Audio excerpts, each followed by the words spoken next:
Welcome to the Copper King Mine and Road. Today we're going to talk about floods and mudslides at Bingham. There was a lot of them, so stay tuned. Floods and mudslides. Bingham had its share of disasters. They had fires and avalanches, floods and mudslides. Now we had some videos on the 1924 fire, and that's a really good one. Then also we had the video on the 1926 avalanche that came down up in Highland Boy. Now these pictures are of the 1932 fire that was up in Highland Boy, and that was really a bad one. And then this is a picture of the 1957 fire up in Highland Boy. But today we're going to talk about floods and mudslides at Bingham. We have a lot of different ones up there, and we're going to talk about that just for a minute. Now this first picture was taken August 18th, 1909. You can see it's just a river coming down Main Street. And this is the same flood. This is in front of the Bingham Mercantile Store, or the big store they called it.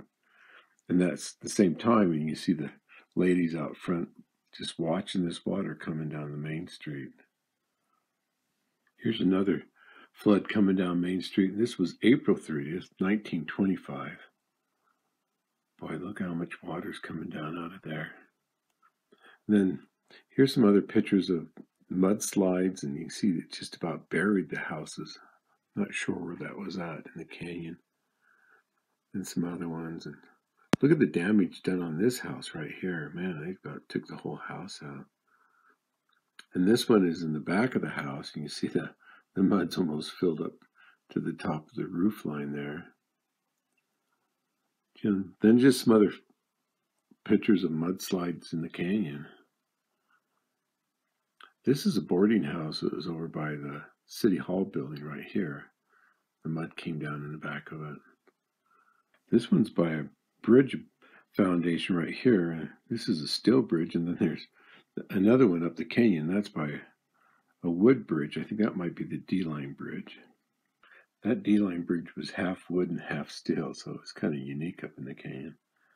And then we have some pictures of the mudslide August 1936, and that was down in Frogtown area. You see some of these pictures and just the amount of mud and water coming down in these pictures. Wow. Then we have some pictures of this freak flood that happened on April 8th, 1952. And what caused the flood was the old Montana Bingham mine filled with water, and then it all broke loose. Here's a picture of that mine entrance right here, that Montana Bingham mine. And then it went right behind the old school building. You can see the school building there. And look how much damage just from the mine shaft filling up. And so you can see it buried these cars with mud. Now, I think that Woody Jeep right there, I think that belonged to Francis Quinn, and he was a city councilman. It also said that his home was severely damaged, along with some other homes. So just more pictures of that 1952 flood. Just a lot of damage. Here's some inside pictures. And here's a backside of that Woody Jeep right here. You can see some pictures of that. And then this was a flood up in Carfork, and it was May 8th, 1952, and that was up by the Carfork Bridge. You can see the water just coming down out of Carfork Canyon. Then I'm not sure when this was up, I think coming out of Markham Gulch, and it flooded the canyon motor right there, and they're inside sweeping the water out of the canyon motor. And this picture was taken in July 27th, 1955, and it was in front of the clinic. Or it was called the Utah Copper Hospital also. You see the mudslide came down in back of it. Now, take a look at this old man. He's out shoveling all the mud away, and the young kids watching him.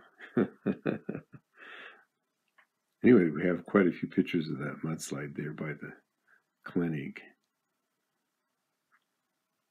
So that's pretty interesting. This is up the street from it a little bit. that July 27th, 1955 flood also. Now this one is up by the Carfork Bridge, and it just buried the whole road up. This mudslide just buried the whole road up here. They actually got some old shovels out to dig it out. And then we have some September 11th, 1962. I think this was down by Freeman Gulch, and you can see how much damage this one did. And look at the size of that mudslide what came down. That's really interesting.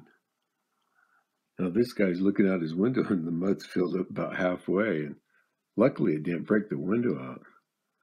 This other picture's of Robert King. It said, and his doorway's filled in about halfway. I think he's probably figuring out how am I going to get out of my house.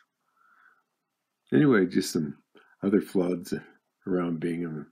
Look at this mountain slide and how much water came down to make this wash right here. And then just some other pictures of the water and the mud coming down. This slide right here, man, it about hit the town, but it looks like it stopped just short of it. They even had some bad mudslides when there was no more houses up in Bingham. This one took place August 4th, 1968, and there's nothing left up here. It's just some offices and buildings for the company. But look how much mud came down on this August 4th, 1968 mudslide. Now, it went right by the operations office and about buried it.